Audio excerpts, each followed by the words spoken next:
बिस्मिल्लाहिर्रहमानिर्रहीम। अस्सलाम वालेकुम नाजरीन, लाइव डॉक्टर शाहिद मसूद के साथ मैं हूं नाइला अली। नाजरीन, आज वज़ीर आज़म शहबाज शरीफ साहब की आर्मी चीफ और DGISI से अहम मुलाकात हुई, जबकि दो सूबों में इंतखाबात के हवाले से आज अज़खुद नोटिस केस की समाअत हुई। हुकूमती इत्तेहाद ने 2 जजेस पर एतराज़ात उठा दिए हैं। इसके अलावा जेल भरो तहरीक का आज तीसरा दिन था। इस समेत दिन भर जहाँ मौजूआत रहे उन पर बात करेंगे। हमारे साथ स्टूडियो में मौजूद हैं डॉक्टर शाहिद मसूद। अस्सलाम वालेकुम डॉक्टर साहब। वालेकुम जी, आपको सर, 2 सूबों में इंतखाबात के हवाले से आज अज़खुद नोटिस केस की समाअत के दौरान हुकूमती इत्तेहाद ने 2 जजेस पर एतराज़ उठा दिए हैं। इसी केस की समाअत जो है वो पीर के रोज़ भी बाकायदा होगी। क्या समझ रहे हैं कि क्या मामलात इस वक्त मामलात किस तरफ जाएंगे मुस्तकबिल को लेकर? देखिए, ये तो बड़ा फैसला कुन बहुत फैसला कुन घड़ियाँ हैं पाकिस्तान की सियासत में। और एक तो ये है कि जज साहिबान के अंदर इख्तलाफ हमें नज़र आ रहा है वाज़ेह खुल के, जो कि बड़ी बदकिस्मती की बात है कि सुप्रीम कोर्ट की जज साहिबान जो हैं उनमें ना सिर्फ ये कि कानूनी हवाले से इख्तलाफात नज़र आ रहे हैं, बल्कि ज़ाती नौइयत की भी ये महसूस होता है कि वो कोई पर्सनल इशूज़ भी हैं। दूसरी जो बात है वो ये है कि देखें, ये बात हो रही थी कि कौन इलेक्शंस का फैसला कौन करेगा, गवर्नर करेगा, इलेक्शन कमीशन का कुछ और मौक़िफ़ था, सदर आरिफ अलवी साहब ने एक ऐलान कर दिया। ये अभी बात हवा में थी कि कौन ये मतलब लोग डिस्कस करने लग गए थे कि सुप्रीम कोर्ट की तरफ जाएंगे। तो अचानक जो है वो चीफ जस्टिस साहब ने सुमोटो नोटिस ले लिया। इसका मतलब है काम तेज हो गया जी, ऐसे काम तेज हो गया। अच्छा, अब जब यानी ये बहस चल भी सकती थी ना, 4-5 दिन 6 दिन के जी इलेक्शन कमीशन ने रजू की है, उसने फलाना पिटीशन इमरान खान साहब ने कहा कि जी इलेक्शन कमीशन को पाबंद किया जाए वगैरह वगैरह, लेकिन सुप्रीम कोर्ट ने सुमोटो ले लिया, काम तेज। अच्छा, और रोजाना की बुनियादों में समाअत। अब इसमें 2-3 बातें अहम हैं। पहली बात तो यह है कि सुमोटो लिया तो वो तो बात निकल गई कि क्या इख्तियार था या नहीं था, वो आज उस पर ज़्यादा बात नहीं हुई। आज जो बात हुई वो ये हुई कि ये फुल कोर्ट जो है ये बनना चाहिए या ये लार्जर बेंच जो कि 9 रुकनी है यही कंटिन्यू करेगा। अच्छा, इसमें जो यानी अब मुख्तलिफ पार्टियों के वकला हैं या ये कि फारूक नाइक साहब जो हैं, अच्छा जरदारी साहब ने यहाँ पे इस्लामाबाद में जो मुलाकातें हुई हैं, जरदारी साहब ने कहा कि डट जाओ, इस पर स्टैंड लो। और इसी किस्म का जो बयान है वो मरियम नवाज साहिबा ने भी कल दिया। कल जब उनकी यहाँ पे खिताब हुआ, मैं यहाँ पे बल्कि कोट कर देता हूँ ताकि इसमें किसी किस्म की वो ना रहे। ये जो हमारी स्लाइड है 21वीं दुनिया रोजनामा दुनिया में आज जो फ्रंट पेज पे खबर भी है पब्लिश हुई है कि शहबाज शरीफ लूली लंगड़ी हुकूमत की परवाह ना करें और नवाज शरीफ मुखालिफ साजिशों के खिलाफ कार्रवाई की जाए। ठीक है, मतलब परवाह ना करें और हुकूमत जाए एक तरफ, वो जो है वो कार्रवाई बिल्कुल कार्रवाई करें।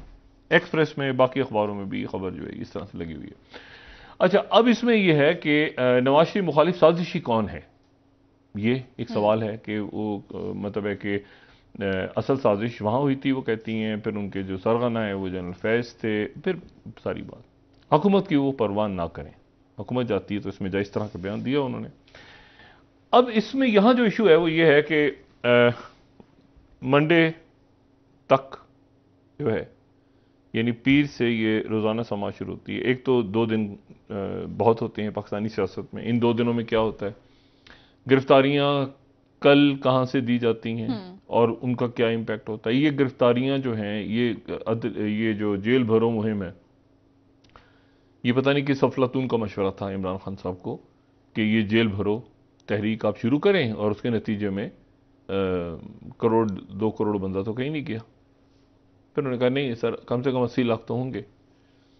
तो ये जिस किसी का भी मशवरा था उन्होंने इमरान खान साहब, ये वही है कि कदम बढ़ाओ नवाज शरीफ, हम तुम्हारे साथ हैं। नवाज शरीफ कहते हैं कि मैं पलट के देखता हूं तो कोई नहीं, बल्कि उन्होंने एक आध दफ़ा जब उनके ऊपर ये तंज किया गया तो उन्होंने कहा कि मुझे पता है मैं इन मराहल से गुजर चुका हूं कि मैं पलट के देखता हूं तो कोई नहीं होता। अच्छा, यहां पर तो ऐसा तो मैं नहीं कहूंगा कि ऐसा हुआ है, लेकिन यह है कि वो जो अब देखें ना, जैसे शाह महमूद कुरैशी साहब के आज साहबजादे जो हैं जैन कुरैशी साहब हो गए, तो अब उनको कोई रिलीफ नहीं मिली क्योंकि खुद गए हैं वो। अच्छा, अंदर ही अब जब रहनुमा चले गए और उनको दूर दराज के जेलों में भेजा जा रहा है, तो उसके नतीजे में आज तो जुल्फी बुखारी साहब ने और आमिर कियानी साहब आए थे लेकिन वो चले गए। फयाजुल हसन चौहान साहब ने आज गिरफ्तारी दी। उनको कहाँ रखा जाता है, कैसे रखा जाता है? फयाजुल हसन चौहान साहब जो हैं वो जेल के वजीर, जेल अमूर जो जेल होते हैं उनके, जेल खाना जात के वो वजीर रहे हैं। तो उनको कहाँ रखा जाता है, भेजा जाता है, ये भी देखना जुल्फी बुखारी साहब को। लेकिन ये है कि अब कल कहाँ पे और कितने लोग और कैसे, क्योंकि वो मोमेंटम जो है वो बनाना, वो उसको बरकरार दबाव को रखना ज़रूरी है, वरना ये प्रेशर बिल्कुल ख़त्म हो जाएगा। बिल्कुल कि जी बेल्स के लिए उनके घर वालों ने अप्लाई कर दिया, ज़मानत के लिए, इसके लिए, उसके लिए। और इस मरहले पे इमरान खान साहब को मैं पहले भी ये बात बहुत दफ़ा हम कर चुके हैं कि इमरान खान साहब ने इन मामलात को इलेक्शंस की तरफ लेके जाना है। इमरान खान साहब जो अपना, जब इन्होंने लॉन्ग मार्च शुरू किया था, जो उस वक्त भी हमारी यही राय थी, जब ये एक बेजरर से बहुत सी जगहों से इलेक्शन लड़ा उन्होंने, जब इल्म था और हर एक जानता है कि इमरान खान साहब उस वक्त जो हैं वो और आज भी अगर वो इलेक्शंस में जाएं तो वो जीतेंगे 2/3 या 3/4 जो भी उनकी कैलकुलेशंस है। लेकिन अगर वो ये होगा, ये देखें ना, ये एक अजब सा मामला हुआ। यही था ना कि मतलब इमरान खान साहब के लिए जो है लोग, तो उसमें अगर ऐसे हो कि गुलाम सरवर खान साहब ना पहुंचे और बाकी जो पेशावर से पहले, तो कल कुछ और बात हुई, आज उन्होंने कहा गया कि पोस्टपोन कर दिया गया है, तो अब कब नंबर आएगा पेशावर का, कैसे होगा? तो ये इसका जो एक मोमेंटम है ना पूरा कि जी बहुत से लोग भर गए, और उसमें तो वो मेरे ख्याल से खान साहब उससे रिट्रीव करेंगे। वो कहते हैं स्ट्रेटेजिक रिट्रीव करके पीछे कि किसी तरह से रहनुमा आए, क्योंकि ये देखें वो बहाली का नोटिफिकेशन आ गया है, यानी बहुत से लोग अब वापस जा सकते हैं। हमाद अजहर भी और शाह महमूद कुरैशी भी, ये लोग वापस जा सकते हैं गालिबन, जो 37 और इस तरह के नोटिफिकेशंस आ रहे हैं कि कौमी असेंबली में जा सकते हैं। तो हो सकता है इमरान खान साहब इसको, हाँ, इसको यहाँ पे रोक के, और इस वक्त मुशावरत की जरूरत है। सूरत हाल इतनी तब्दील हो रही है कि इनके रहनुमाओं को इनके पास होना चाहिए, ना ये कि ना कि जेलों में दूर दराज पड़े और किसी की बात ही ना हो रही हो, मुशावरत ही ना हो रही हो। तो हो सकता है कि ये जो आइडिया था इसको ड्रॉप करें, या हो सकता है जारी रखें। मतलब जाहिर उनकी पार्टी और उनका फैसला है, लेकिन इसमें कोई इससे कोई हासिल नहीं होने वाला। जेल भरो तहरीक से कोई हुकूमत गिरेगी नहीं, ठीक है ना। एमआरडी में भी बहुत ज़बरदस्त, बहुत बड़ी जेल भरो तहरीक चली थी, लेकिन उसके नतीजे में कह सकते हैं कि जी वो गैर जमाती इंतखाबात हो गए थे 85 के, लेकिन ज़िया-उल-हक तो नहीं गए थे ना। ज़िया-उल-हक तो किसी और वजह से अलमिया के पास गए थे, तो एमआरडी की तहरीक की नतीजे में तो नहीं गए थे ज़िया-उल-हक। बहरहाल अब इशू ये है कि एक तरफ तो ये मामला है, दूसरी तरफ जो है वो अदालत। अब ये मसला चला गया अदालत में और अदालत ने सुमटो लिया हुआ है। अच्छा, चीफ जस्टिस साहब कह रहे हैं किसी सूरत आइन की खिलाफ वर्जी ने, इस पे तो दो आरा है ही नहीं कि 90 दिन में इलेक्शन होना चाहिए। सवाल ये था कि इसका ऐलान कौन करेगा। इलेक्शन कमीशन ने अपना ग्राउंड वर्क किया और उन्होंने कहा कि जी वजारत दिफा और वजारत दाखिला और वजारत खजाना और ये सारी उन्होंने बात की, हमारे पास तो रिसोर्सेज नहीं है। और दूसरी तरफ से बात आई कि जी रिसोर्सेज का आप, एक जो रिमार्क्स आए पेशावर हाई कोर्ट या किसी हाई कोर्ट के, कि आपको किसने कहा था कि आप पूछें, आपका काम है ऐलान करना, तो आप तो करवाएं। तो अच्छा, इसी दौरान सदर ने ऐलान कर दिया 9 अप्रैल का। अब देखना यह है कि एक तो रोज समात होगी, ये समात जो है इसमें मुख्तलिफ वकला पेश होंगे, और हुकूमत की या पीडीएम की जो हिकमत अमली है वो ये है कि इसको खींचा जाए, इसको तूल दिया जाए। सही। यानी एक वकील अपने दलाइल आज भी दे रहा है, कल भी दे, परसों भी दे, फिर दूसरी पार्टी आ जाए, फिर वो आज तो जैसे ही हुआ ना, फारूक नाइक साहब ने ही नुमाइंदगी की, पीपल्स पार्टी की भी, मुस्लिम लीग नून और मेरे ख्याल से JUIF की भी उन्होंने ही, आज वही थे सिर्फ। लेकिन इसके बाद हो सकता है कि मुख्तलिफ सियासी जमातों के 13 जमातों के वकला कहें कि हमें भी सुना जाए, और 2-2, 3-3 दिन करते करते करते करते इसको आगे ले जाएं। सही। और ये भी देखना है कि इसके ऊपर फुल कोर्ट बनता है या नहीं बनता, और इस दौरान ये भी देखना है कि फुल कोर्ट अगर बनता है तो क्या ये 2 जजेस उसमें होंगे या ये लार्जर बेंच ही कंटिन्यू करेगा। और इसमें आप देखें कि जो भी फैसला होगा वो फैसला बड़ा मतलब अगर डिवीजन है, मुझे नहीं पता कि ये फैसला 9-0 से होगा या 3, जो भी फैसला होगा उसमें कितना डिसेंटिंग नोट्स होंगे क्या। लेकिन असल बात है वो ये है कि अगर 9 का बेंच है तो 4-4 और दरमियान में 1, जी, मतलब इस तरह से भी फैसला, इस तरह से भी डिवीजन हो सकती है और इस तरह से भी हो सकता है कि 9-0 से सारे के सारे जज साहिबान मुत्तफिक हो जाएं। ये भी हो सकता है कि 7 एक तरफ हो, 2 एक तरफ हो। ये भी हो सकता है कि 15 का लार्जर बेंच बन जाए। ये भी हो सकता है कि 15 में से 2 के ऊपर एतराज जो कर रहे हैं वो तो एक अभी सूरत हाल ऐसी है कि अच्छा 9 अप्रैल को इलेक्शन है। यानी इसमें जो इंटरेस्टिंग बात है वो ये है कि 9 अप्रैल को इलेक्शन है बकौल सदर के, और ये फैसला, ये अदालती कार्रवाई कब तक चलेगी। ये अदालती कार्रवाई अगर 27 तारीख से शुरू होती है तो 27 तारीख से शुरू होगी ना, पीर के रोज से, तो उसके बाद ये चलेगी मतलब 1 हफ्ता 2 हफ्ते, ठीक है, कितने दिन चलेगी। मार्च में रमजान भी आ रहा है, तो ये कितना अरसा चलेगी और कितने दिन पहले 9 अप्रैल को इलेक्शन होना ही नहीं होना, कितने दिन पहले इलेक्शन का शेड्यूल जारी होगा। कागजात नामजदगी दाखिल होंगे, कागजात नामजदगी पे इतराज़ात लगेंगे, उसके बाद वो जो बैलेट पेपर्स होते हैं वो छपेंगे, उसके बाद खर्चा कितना होगा, उसके बाद सिक्योरिटी के एहलकार, उसके बाद खजाना, उसके बाद आज जो तकरीर की है वज़ीर आज़म शहबाज शरीफ साहब ने एपेक्स कमेटी के दौरान ही गालिबन उन्होंने बात की। उन्होंने कहा IMF से मामला 8 से 10 दिन में तय हो जाएंगे। अच्छा, 8 से 10 दिन में तय हो जाएंगे। उन्होंने कहा कि सारे लोग यहाँ मौजूद हैं, और लेकिन उसमें एक तबका ऐसा है जो सड़कों में मामला का हल चाहता है, उनको भी मदऊ किया लेकिन उन्होंने मुनासिब नहीं समझा। अच्छा, इसमें उनको कब मदऊ किया गया था मुझे ये नहीं पता। ये जो इस कमेटी का तो ऐलान कल रात को ही हुआ है और उनके लोग तो जेलों में जा रहे थे, तो इसमें वो आते भी तो कैसे आते, ये बहरहाल शहबाज शरीफ साहब ने बात कर दी। अच्छा, अब इशू ये है कि इसमें हुकूमत इसको चाहेगी, PDM की हुकूमत चाहेगी कि इसकी जो कार्रवाई है अदालत की तूल पकड़े। इसमें इलेक्शन कमीशन भी अपनी गुजारिशात पेश करेगा, जवाब देगा वो पीर के रोज। अच्छा, अब एक वकील, दूसरा, तीसरा, 13 जमातें, तो 13 जमातें अपना अपना मौकफ अलग अलग करने के, अभी तक जब मैं बात कर रहा हूं वो अलग अलग सामने रखने के मूड में। इसी दौरान मजीद ऑडियोज और वीडियोज वो भी आएंगी, और ये मामला जो है, ये मामला अब जिसे कहना चाहिए ना कि खराबी से खराबी की तरफ जाएगा, खराबी से खराबी की तरफ जाएगा। इसी दौरान 2 चीजें ऐसी हैं जो कांस्टेंट हैं, यानी ये तो वेरिएबल्स हैं ना, ये तो वेरिएबल्स हैं, लेकिन 2 चीजें कांस्टेंट साइड पे चल रही हैं। एक है आपका माशी बहरान और दूसरा है आपका सिक्योरिटी क्राइसिस, ठीक है, जिसका कुछ नहीं पता होता कि किस वक्त क्या हो, ठीक है। और तीसरा ये है कि आपका सियासी अदम इस्तेकाम, ये भी कांस्टेंट चल रहा है साइड पे, जिसके नतीजे में क्योंकि सियासी अदम इस्तेकाम है, इसलिए माशी अदम इस्तेकाम है, इसलिए सिक्योरिटी क्राइसिस है। अब ये मामला आईनी बहरान में तब्दील हो गया है। अब एक आईनी बहरान है जो कि अदालत में हल होने जा रहा है, और उसके हल के शुरू होने से पहले ही वो बहरान के अंदर एक नया बहरान खड़ा हो गया है कि अंदर एक तफरीक है, ठीक है।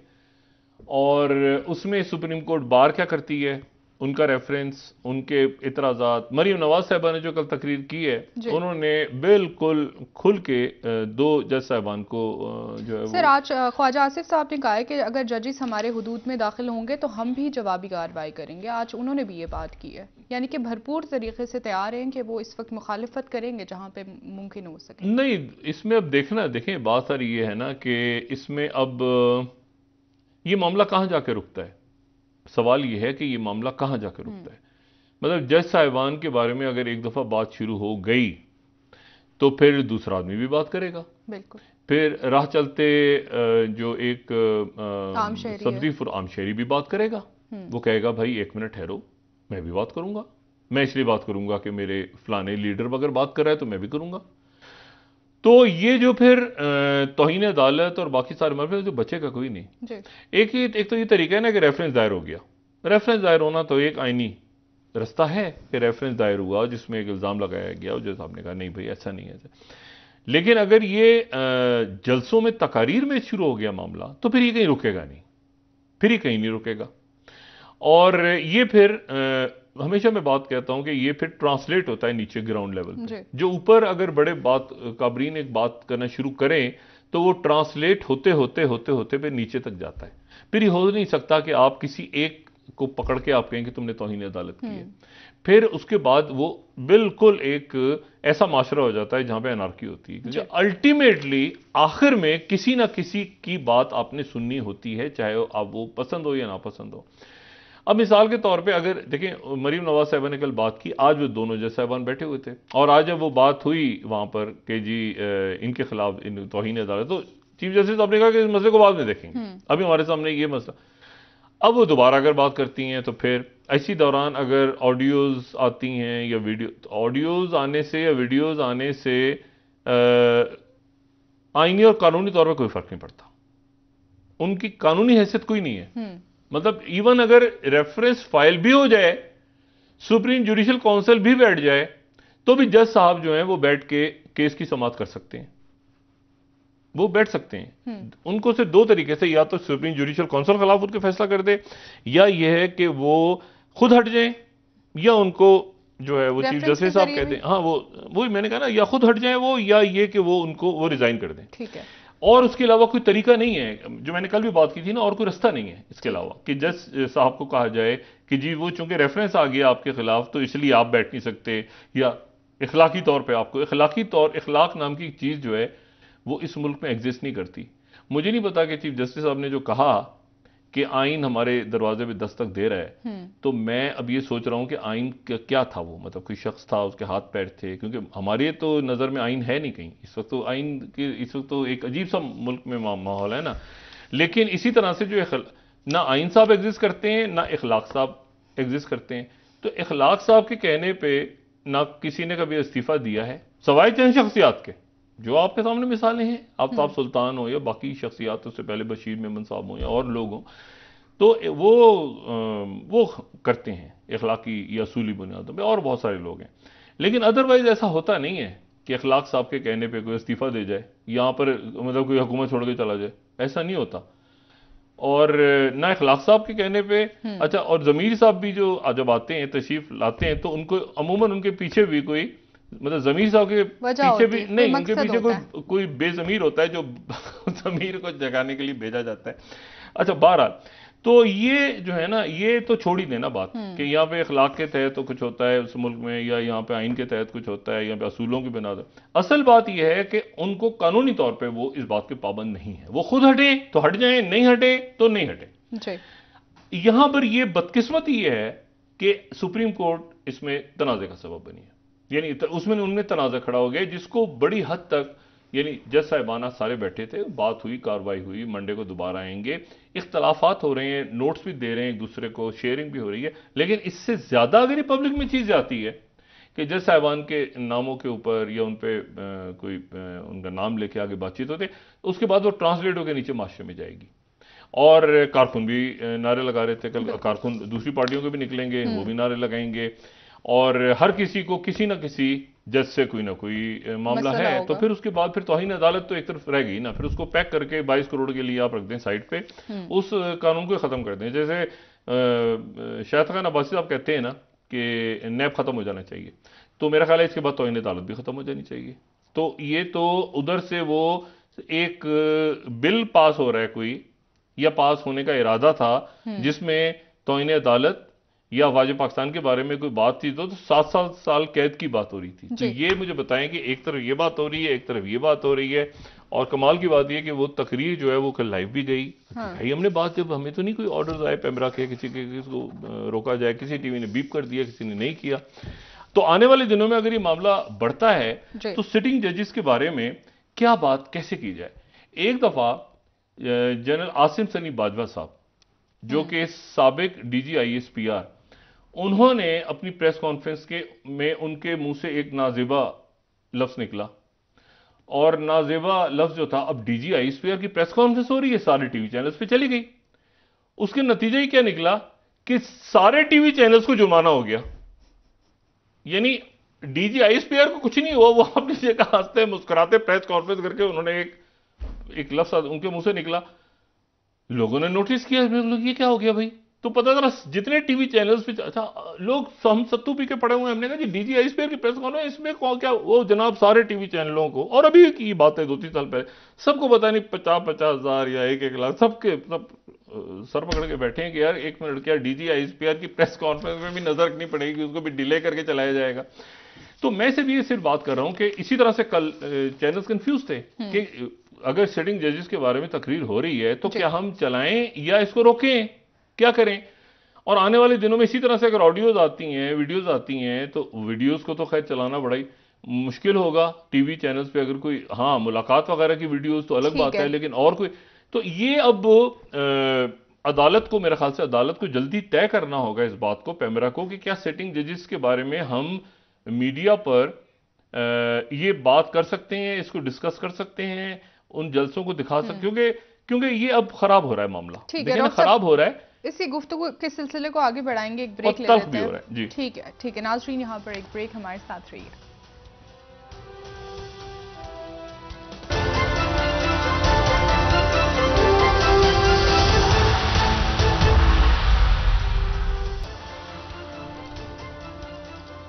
वेलकम बैक नाज़रीन। जी डॉक्टर साहब, सवाल आपसे ये है कि ये जो केस इस वक्त सुप्रीम कोर्ट में है 2 सूबों के हवाले से, आप क्या समझते हैं कि कितने दिन मजीद दरकार होंगे इस केस को समाप्त होने में? यही असल सवाल है कि इसकी समाअत कितने दिन होगी, क्योंकि अगर समाअत इसकी जो है, अभी तो देखें जज साहिबान के अंदर एक तो आइनी और कानूनी नुकात के ऊपर जो है वो इश्यूज हैं, और दूसरा ये है कि वो उससे बढ़ के थोड़ा सा मेरे ख्याल से मुख्तलिफ जो जज साहिबान है वो जो है वो उनके दरमियान कोई ऐसी बात भी होती है कि जो यानी इंटरप्रिटेशन वो अलग अलग अंदाज में, बिल्कुल अलग अलग अंदाज में कर रहे हैं। तो देखना यह है कि वो एक तरफ कैसे जाते, क्या ये जो सवाल जो अतर मिल्ला साहब ने उठाया था कि क्या असेंबली की तहलील जो है वो हो सकती है, क्या वो ठीक है, क्या ये सवाल आने वाले दिनों में ज़ेर बहस आएगा, क्या ये वाला सवाल ज़ेर बहस आएगा कि इलेक्शन जो है वो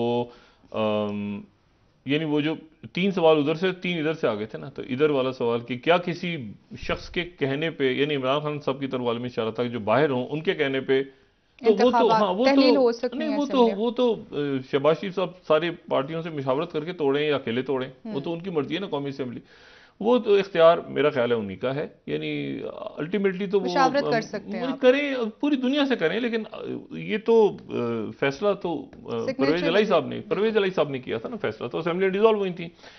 अच्छा तो एक तो ये इशू हो गया, लेकिन इसमें जो बात ये है कि टाइम कितना लेगा मामला, और ये जब तक ये केस चलेगा, जब तक मुल्क में ही जान बपा रहेगा, सियासी अदम इस्तेकाम रहेगा, इलेक्शन होना है नहीं होना, माशी अदम इस्तेकाम रहेगा कि क्या ये हुकूमत रहेगी या ये हुकूमत अभी रहेगी या ये हुकूमत अगले कितने माह तक रहेगी, कब तक रहेगी। तो सियासी अदम इस्तेकाम, माशी अदम इस्तेकाम, आइनी अदम इस्तेकाम, और आइनी अदम इस्तेकाम के अंदर से ये वाला मामला कि क्या जज साहिबान उसमें उनके ऊपर क्या वो अपने आप को क्लियर करते हैं या क्लियर करने की उनको जरूरत है, या वो जज साहिबान जो 2 जज साहिबान हैं वो बैठे रहते हैं इस बेंच में, और कितना प्रेशर आता है बार काउंसिल्स का, सुप्रीम।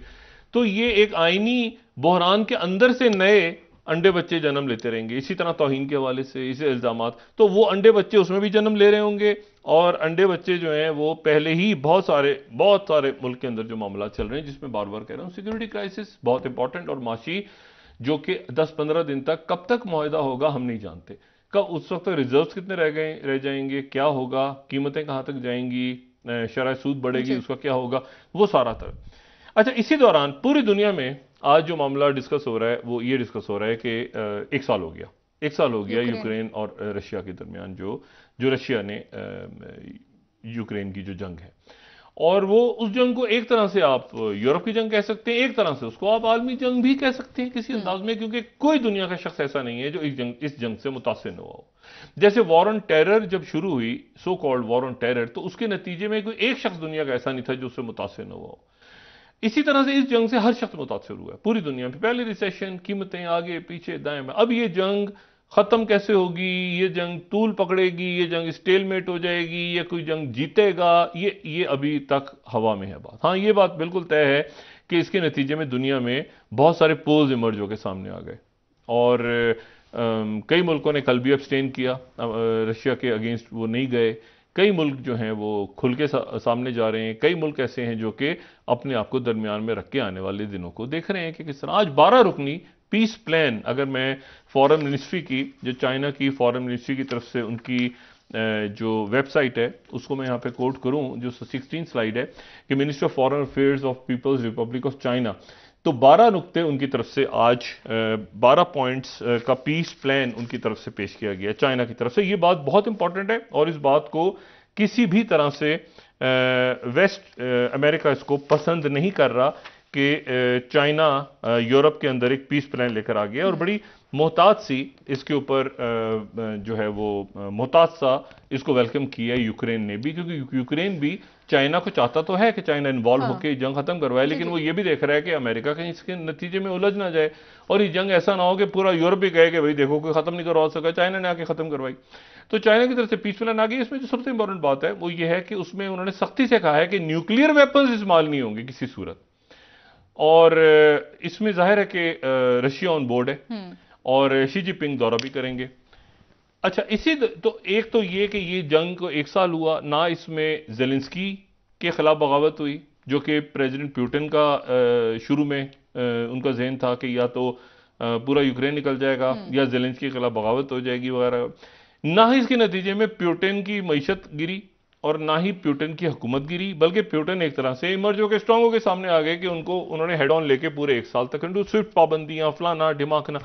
अभी भी आप जाएं अगर मॉस्को के मुख्तलिफ या रशिया के मुख्तलिफ जगहों पे, आपको जितनी चीज़ों पे पाबंदियां लगी हुई हैं वो सारी चीज़ें वहाँ दस्तयाब हैं, ठीक है ना। सारी कोल्ड ड्रिंक से लेके और चॉकलेट से लेके और खाने हर चीज़ वहाँ स्मगल होकर पहुँच रही है। तो पाबंदियों ने भी काम किया और कई खलीजी ममालिक ऐसे हैं जो कि खलीजी ममालिक ख़ास तौर पर जहाँ पर ये सारा मतलब कई खलीजी ममालिक ऐसे हैं जिनके जंगों का बड़ा फ़ायदा हो जाता है, चाहे बैरूत की जंग हो या इराक की जंग हो, क्योंकि वहाँ पर ये फिर बिजनेस इसी तरह से ये रशिया वहाँ से आए, फिर यहाँ से कन्वर्ट हुई करेंसी दूसरे में गए और यूरोप की तरफ निकल गए टैंकर्स, या जो है वो कहीं और निकल गए ऑयल के। तो ये कारोबार सारा चल रहा है, बल्कि इसमें बहुत ज़्यादा इस जंग का प्रॉफिट बहुत है। जहाँ नुकसान है, मातम कर रहे हैं लोग, रो रहे हैं, वहाँ पे एक पूरी इकॉनमी ऐसी है जो कि खड़ी हो गई है इस जंग के नतीजे में, जिसमें ऑयल पे ऊपर भी पैसा कमा रहे हैं, अरब खरबपति हो गए हैं लोग, वेपन्स की भी है, गंदम के ऊपर, बाकी चीज़ों पे। और दूसरी जो इसमें बात है वो, अच्छा एक और मेरे लिए बात बड़ी अजब सी है। मैं पाकिस्तानी सियासत पे थोड़ी सी और बात करना चाहूँगा, लेकिन उससे पहले मैं आपको ये बताऊँ कि ये 1 महीना आज हो गया है ये गौतम अदानी के स्कैंडल को आए हुए। अच्छा, मैं इसको यानी जो हिडनबर्ग का स्कैंडल आया था और उसको 1 महीना पहले वो आया था, यानी 24 जनवरी को, और 24 जनवरी को वो आया था। और अगर मैं ये 5वीं स्लाइड दिखाऊं, ये दूसरे नंबर पे दुनिया के अमीर तरीन शख्स थे 1 महीना पहले, और ब्लूमबर्ग की जो स्लाइड है बिलियनर इंडेक्स है उसके मुताबिक आज ये 29th नंबर पे हैं, 29th, ठीक है, यानी नंबर 2nd से 1 महीने में ये गिर के नीचे 29th पे चले गए। उसके साथ ही एक नया स्कैंडल आया है जो मेरे ख्याल से बहुत यानी मैं कहूंगा कि भोंडा सा स्कैंडल है, और वो ये है कि जो विकिपीडिया है, विकिपीडिया से हर कोई जानता है विकिपीडिया का, जो 2nd स्लाइड है, तो विकिपीडिया का उनका एक न्यूज पेपर भी है। विकिपीडिया का एक न्यूज़पेपर है जिसको वो साइन पोस्ट कहते हैं, और वो साइन पोस्ट जो है वो ये साइन पोस्ट ने एक दावा ये किया है, उन्होंने साइन पोस्ट ने कि द लार्जेस्ट कॉन, ये मैं विकिपीडिया का न्यूज़पेपर बता रहा हूं, वो ये कह रहे हैं कि जो गौतम अदानी है जिनके पास इतना सारा पैसा है, उन्होंने बहुत सारे लोगों को हायर किया, हाँ। और विकिपीडिया के कई पेजेस को उन्होंने एडिट करवाया पे करके, जिसमें उनकी अपनी पर्सनैलिटी के बारे में, ये विकिपीडिया कह रहा है, अपनी पर्सनैलिटी के बारे में, अपनी कंपनी के बारे में, अपने कंपनी के शेयर्स के बारे में तमाम पेपर्स एडिट, और उनकी कंपनी से चूंकि हो रहे थे तो विकिपीडिया ने पकड़ लिया। सर यहीं से वापस आके कंटिन्यू करते हैं, क्विक ब्रेक लेनी है, नाज़रीन हमारे साथ रहिए।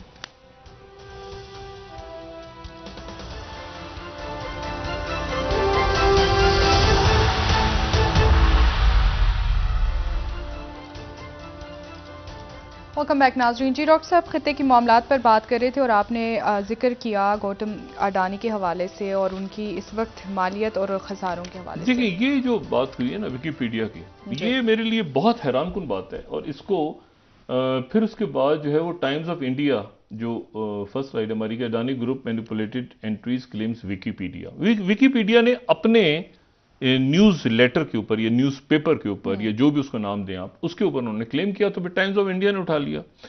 अच्छा, और बिजनेस टुडे ये कह रहा है कि अडानी ग्रुप शेयर्स 12% क्रैश कर गए फर्दर। ठीक है, विकीपीडिया क्लेम के बाद ये बड़ी हैरानकुन बात है। अच्छा, हैरानकुन इसलिए देखें, विकीपीडिया जो है ना बेसिकली ये जिमी वेल्स अभी भी हयात हैं, यंग, उस वक्त तो बहुत ही यंग थे, अभी भी यंग है, और लैरी सेंगर, ये इन्होंने ये न्यूपीडिया के तौर पे इसको स्टार्ट किया था 2001 आगे पीछे कहीं। और उस वक्त जो है वो ये था कि ऑनलाइन इंसाइक्लोपीडिया होना चाहिए, और 700 तो इनके अपने एम्प्लॉयज़ हैं। फिर ये दुनिया भर से डोनेशंस और उसको फिर अपना इनका सॉफ्टवेयर एक इक्विक्स के नाम से गालिबन, और हार्डवेयर इनके अपने, ये एक पूरा उसमें फिर इनकी फर्दर विकी नोट्स हैं, विकी मीडिया, कई पेजेस, 322 जबानों में विकीपीडिया है, इंग्लिश के अलावा 322 दुनिया की जबानों में विकीपीडिया मौजूद है। तो अब विकीपीडिया में यह है कि वो जो बार बार मैनिपुलेशन हो रही होती है ना, कि आगे पीछे एडिट करें, तो वो कैच होता है वहां से और उसको ब्लॉक कर देते हैं। वो विकीपीडिया वो परमानेंटली हटा हटू के उसको फिर फारिग करते हैं, साइबर क्राइम वगैरह, वो फिर एक इनका बड़ा कॉम्प्लेक्स नेटवर्क। अब ये जो विकीपीडिया पे मैनिपुलेशन हो रही थी, ये मैनिपुलेशन अडानी ग्रुप ने हायर किए लोग, और उन्होंने कहा कि यार ये जो सारा लिखा हुआ है ना गौतम अडानी के बारे में, इसको सबको निकालते जाओ। वो निकालते ना पकड़ गए, उन्होंने उस पर साइन पोस्ट पे डाल दिया अपने अखबार पे। ये उसके नतीजे में आज ये सिचुएशन, ये मुझे नहीं पता कि इसको गौतम अडानी रोक क्यों नहीं पा रहे। मुझे हकीकतन इसका नहीं पता कि उसको रोक क्यों नहीं पा रहे, क्योंकि उसके नतीजे में अगर आप आज देखें तो आज वॉशिंगटन पोस्ट भी कह रहा है कि Adani is in India but it troubles mirror the nation. अच्छा, और उसके बाद जो है वो फॉरेन पॉलिसी भी कह रहा है, the Adani crisis exactly what India needs. वही बात जो उस दिन फॉरेन मिनिस्टर ने भी, जयशंकर ने भी बात की थी, बाकी लोगों ने इंडिया में उसी दौरान G20 बाकी सारी चीजें। लेकिन ये जो असॉल्ट, ये जो चीजें हो रही हैं ना, जिसमें 50 बिलियन, यानी आज अगर आप ये देखें सिंपली कि गौतम अडानी की जो पैसा है वो 50 बिलियन से कम हो गई है वर्थ। अब ये मेरे लिए बड़ी हैरानकुन बात है कि जो इंडिया टुडे बता रहा है, जो 6 स्लाइड है, कि Adanis net worth drops below 50 billion. इसका मतलब है कि 142 बिलियन का लॉस हुआ है या 120 का लॉस हुआ है। तो ये बड़ी यानी इसमें फिगर्स बड़ी अजीब सी हैं, लेकिन सेकंड से 29 बहुत बड़ा फर्क है। इसको रोक क्यों नहीं पा रहे? ये अब इतना बड़ा ग्रुप जो है और पूरी दुनिया में उनकी डील्स हैं और उनके मामला चल रहे हैं, ये एक बड़ी ऐसी बात है जिसके ऊपर हम उनकी इंटरनल पॉलिटिक्स में बात नहीं करते, लेकिन चूंकि ये स्ट्रेटेजिक इशू और एक ग्लोबल लेवल पे मामला चल रहा है, इसलिए बहुत शुक्रिया डॉक्टर साहब। नाजरीन, प्रोग्राम का वक्त खत्म हुआ, कल इंशाल्लाह दोबारा आपसे मुलाकात होगी। मुझे नाला अली को इजाजत दीजिए। अल्लाह हाफिज। जी डॉक्टर साहब, अपने दोस्तों, रिश्तेदारों, गिरदोनवाह के लोगों का सब ख्याल रखिएगा। अल्लाह हाफिज।